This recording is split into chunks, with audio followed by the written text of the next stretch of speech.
This is Inspired Wellness with Jessica, your new go-to podcast for mind, body, and emotional wellness.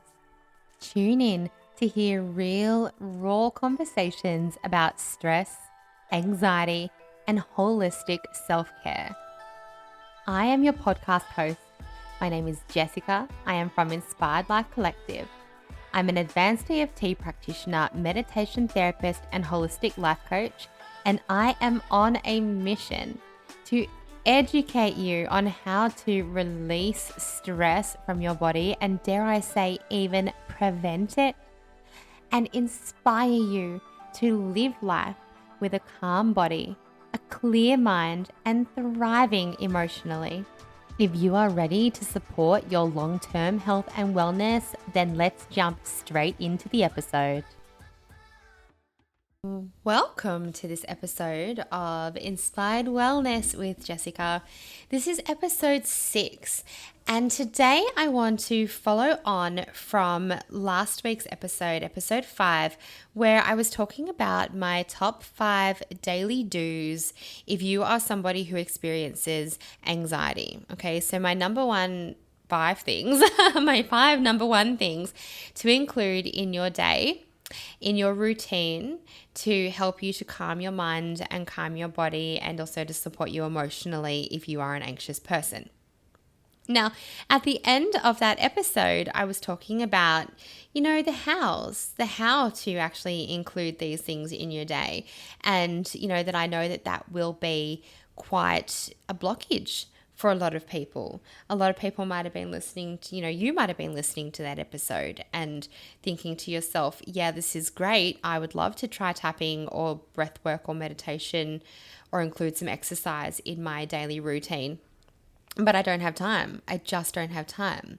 I'm busy and I've got kids and I'm trying to balance work or my business or both. And, it's just too much. But here's the thing. If you are able to actually put these things into practice, as you begin to de-stress and you begin to slow your mind and your body down, then you may actually begin to find that these things won't need to happen in the pockets of your time anymore, and that it's actually easier to begin to prioritize it.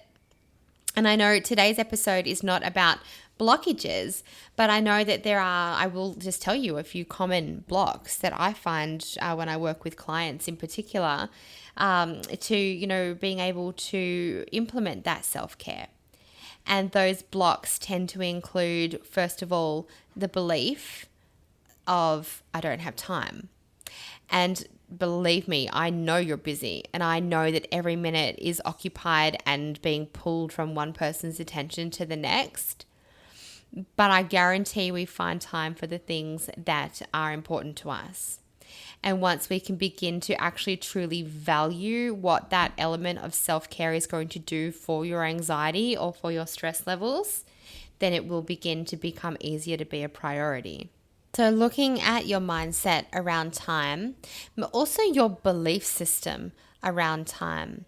Because often when we are caught up in this cycle of busy, we don't actually realize that it is a belief and it is also a story.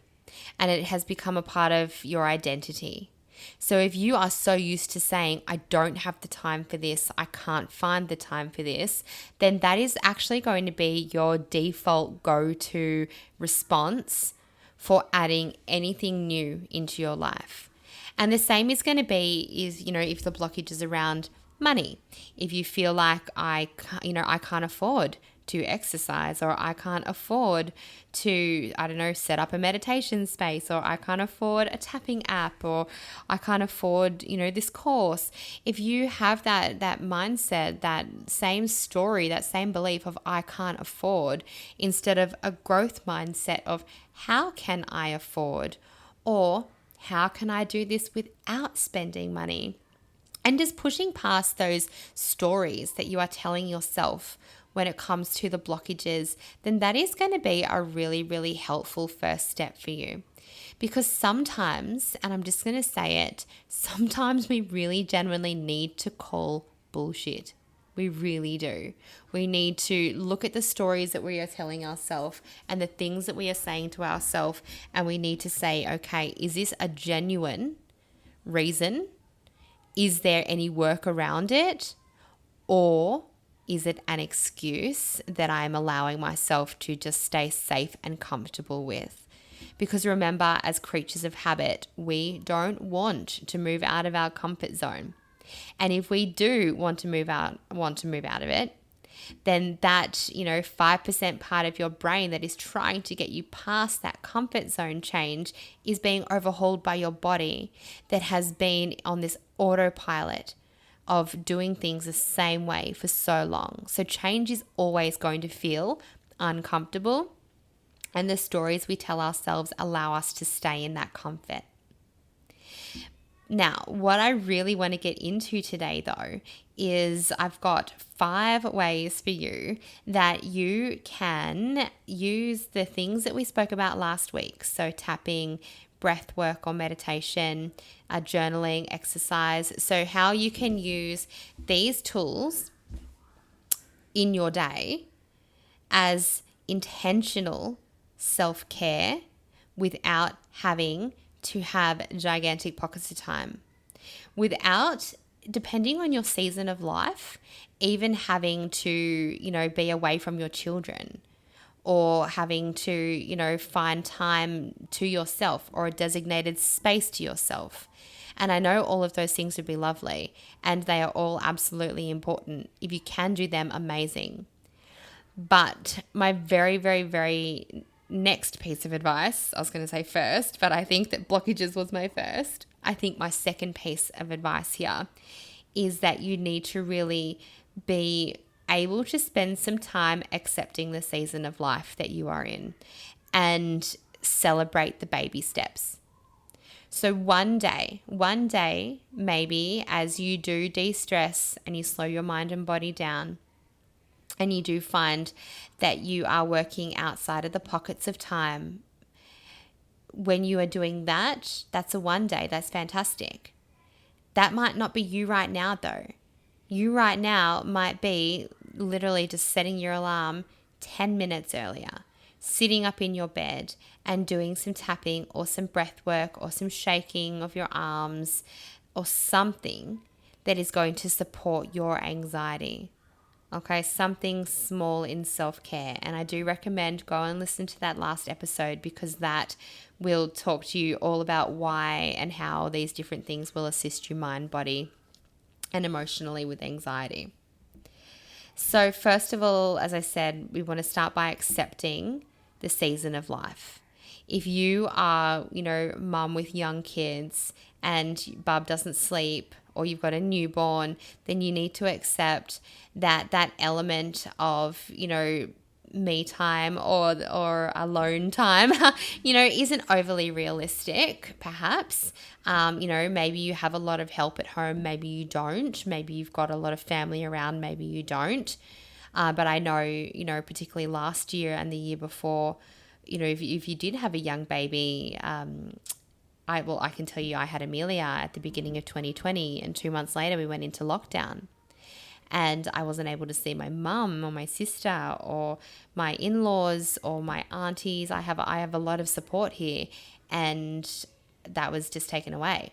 And here I was with this 3-month-old baby, and it was just me, my partner, and my other daughter, and I've never felt more alone in my life. So again, accepting the season of life that you are in, because if you do not have the ability to create a space for your meditation, or to go and walk away from the family, or to, stop between work and daycare pickup, really, then that's okay. That's your season. But let's go through some ideas now of how you might still be able to implement these things that will support you with your anxiety and will support you with your stress levels, without having to have a huge amount of time to spend on yourself. Actually, I want to jump back for 1 second, because something has just popped into my head, and that is around mindset with the blockages. And one of the biggest things that I also see is the guilt as well. So there's a lot of guilt that tends to come with us wanting to spend some time, helping ourselves.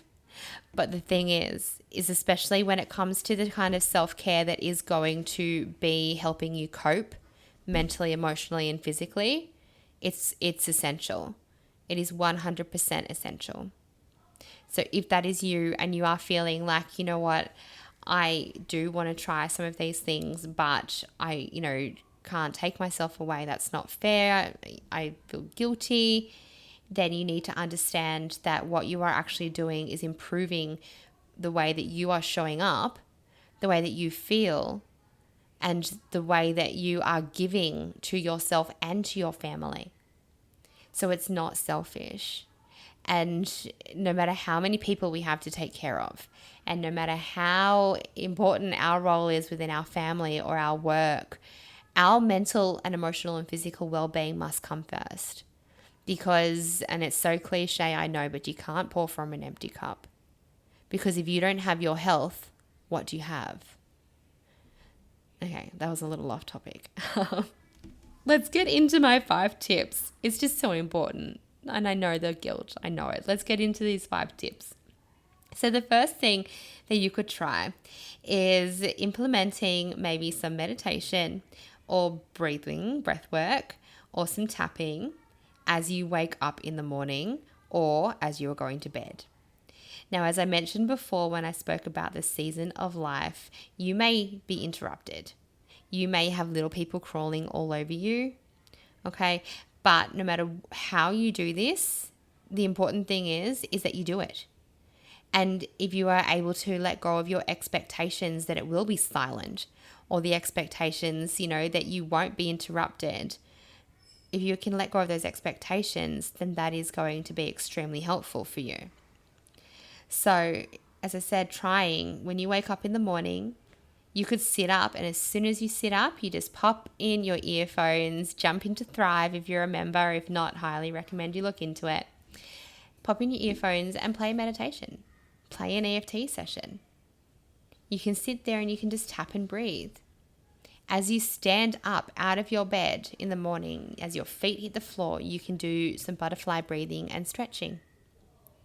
So you don't have to have this time, where it's like, oh, the kids have gone to bed, or I'm going to get up an hour earlier. Yes, if you can, fantastic. But baby steps. Let's start with the baby steps. What can you do right now? If you're already up at 5:30 for work or to get the kids ready for school before you go to work or daycare or whatever your situation is, you don't want to be up at even earlier.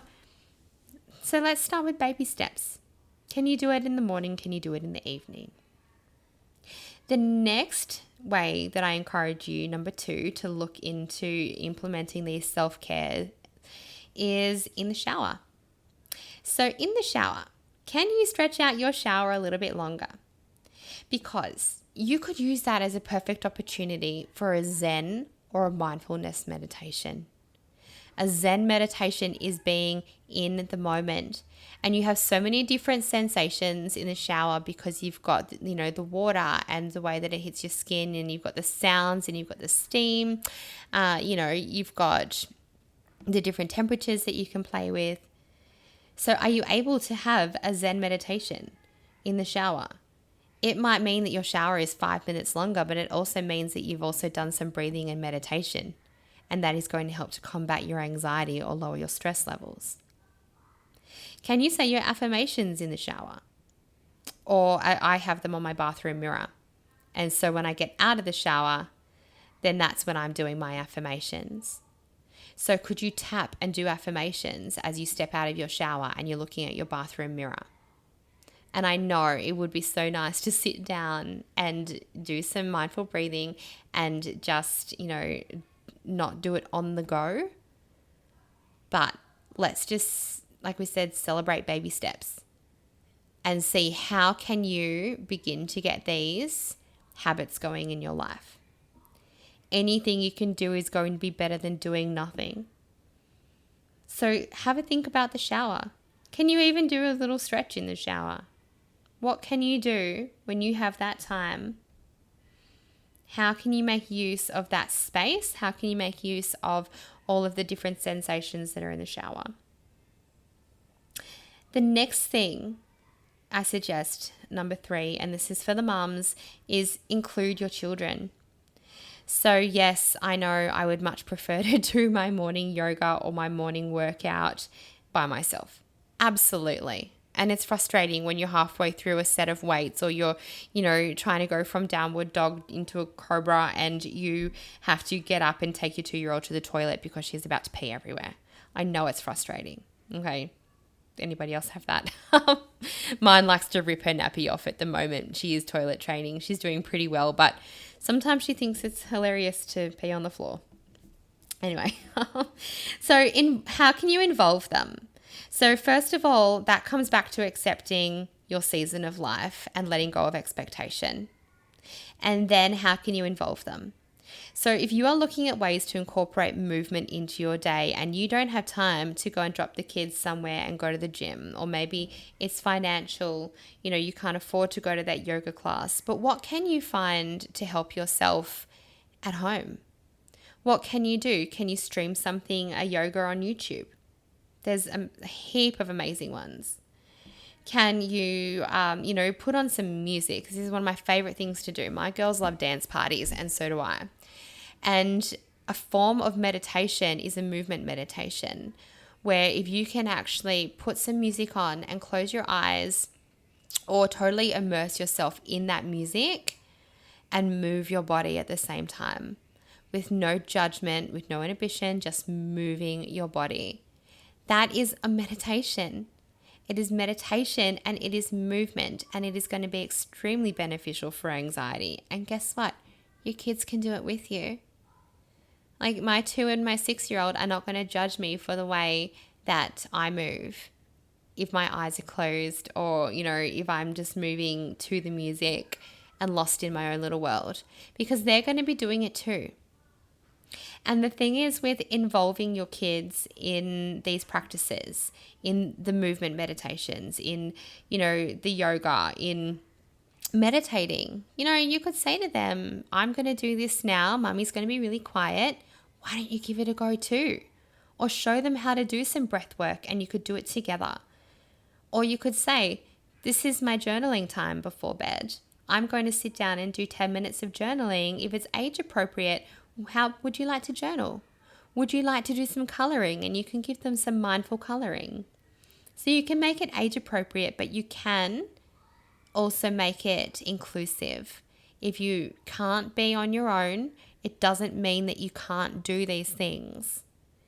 I think number 3 is probably one of my favorite. Involving the kids is one of my favorite things, because it really does take that pressure off. If I can't have this perfect 5 a.m. routine, which I don't have the energy for, because I'm not getting to bed early enough, because I'm not getting the required amount of sleep that my body needs to function, and that's because of the season of life that my 2-year-old is in. If you can involve your children, then you are going to get these benefits, and you are going to teach them some pretty amazing self-soothing tools. Both my kids use tapping. One's 2 and one's 6. They both use tapping. They both breathe. My 2-year-old's funny now. If she thinks I'm getting a little bit worked up, she'll look at me and she'll go,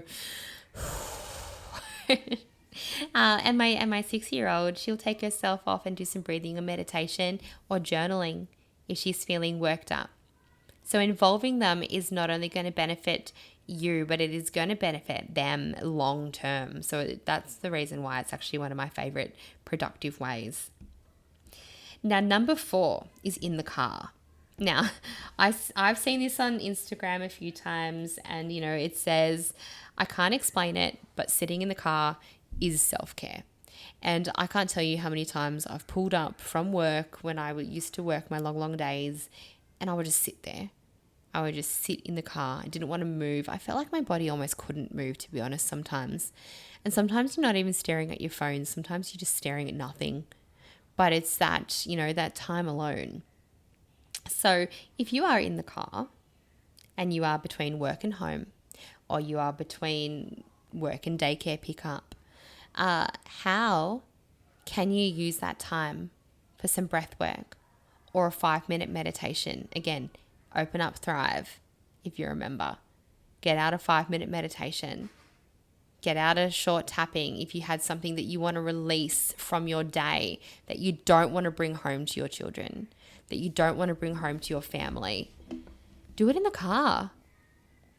It's just such an easy way, because you'll start to realize that you probably are sitting in the car at some points and going through your phone, getting caught up on social media. So how about instead, let's make it intentional, and you sit there and you do a meditation. Keep your journal in your car if you need to. Now, my fifth and final suggestion is to set intentional time. So what I mean by this is maybe looking at things like examining how much screen time you're having and making a choice. When I sit in bed at nighttime, do I want to scroll Facebook? Is it really connecting me with people the way that I think it is? Am I really feeling good after I scroll it? Is this good for my eyes, for my melatonin production? I know we're all guilty of it, but examine, is that screen time productive? Could I cut it back by 10 minutes and meditate? Could I cut it back by 10 minutes and do the tapping to release, the things that my boss said today that made me want to punch him in the face? Could I do the tapping to release the guilt that I have from the frustration from my children today? Could you set intentional time while the kids are having a bath? While they are in the bath or the shower, you are present, you are there, but could that be your time where you also pop some headphones in? And I know you want to be present with your children when you are with them, but if they are happy playing and you are there and you are breathing, you are just hand on heart, hand on stomach breathing, could this be your time? Could this be your time to tap and release your emotions to support your anxiety? Do you get a lunch break at work? Could you set intentional time to say, okay, well, my lunch break is half an hour, so I'm actually going to take it. I'm going to leave my desk. I'm going to take my lunch break. I'm going to spend 15 minutes eating. I'm going to spend 5 minutes in the loo, and I'm going to spend 10 minutes doing a breath work or meditation. Could you intentionally choose to move your body by taking stairs instead of a lift? Could you walk more places? What are some intentional ways that you could actually choose movement? Are there things that you can do to just get those muscle groups moving to support your anxiety? Remember, we spoke about last week activating the large muscle groups. Are there things that you could do? Maybe during bath time, you're not actually tapping, but you're squatting. I know I used to have this thing, and I don't remember exactly when I stopped, but it lasted for quite a long time, where every time I would brush my teeth, I would do heel raises. After a knee injury, I really had to get my calf muscles and my quads and things highly activated. So I would do heel raises every time I was brushing my teeth. And it just became a habit. And the final thing I want to talk about with intentional setting of time is, could you actually commit to it in your calendar? Could you set aside time? Is there time that you can look at your calendar and you can say, no, this is my time? And you put it in as a schedule, as if you have committed to your girlfriend for coffee. You are less likely, if you commit and you say it out loud, and even if you tell somebody for accountability and you've put it in your calendar, you can't book anything else in, you are less likely to stand yourself up if it is a commitment rather than just a plan. Rather than just saying, yep, I'll get up tomorrow morning and exercise, could you actually put it in your calendar? Okay, this is the designated meditation time. This is my designated breathing time.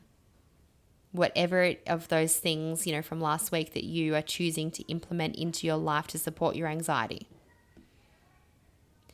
So the more you do these, the more they will become habits. Okay, the easier it is going to become as you practice.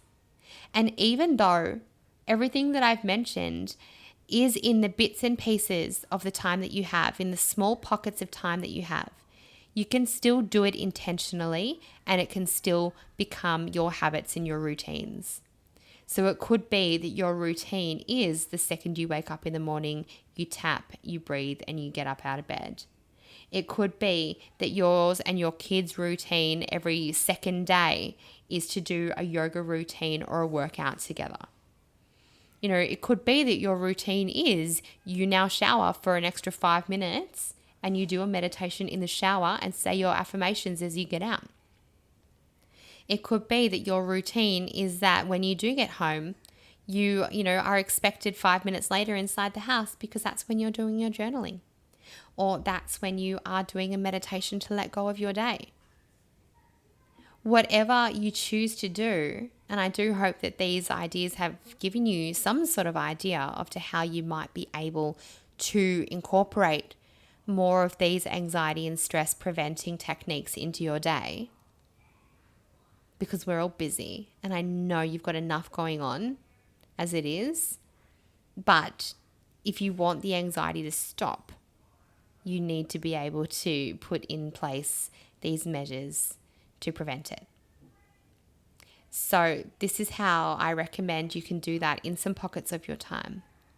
And as you go on, as they become habits, as they become something that you just naturally do, then you can move to the next step as your season of life changes, as your job timetable changes, as whatever it is that you are going through changes.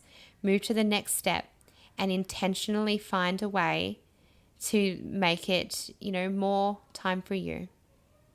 More time to intentionally spend lowering your stress levels and looking after your anxiety. So those are my top 5 tips of how to include the anxiety techniques that we spoke about last week in your daily routine. Let me know in the comments what you think, if what you are going to try, and if you have any other suggestions, because I know that anybody listening would probably love to hear how you manage to fit your self-care in the pockets of time that you have. So until next week, guys, have an amazing week and I will chat to you soon. You've been listening to Inspired Wellness with Jessica. If you loved what you heard today, make sure you subscribe to this podcast and leave a review. If you know someone who would love to hear all about this topic, make sure you share this episode on your socials and tag me at inspiredlife.byjessicaann. You can get in touch with me through my website www.inspiredlifecollective.com.au. Thank you for tuning in, and I look forward to seeing you on the next episode.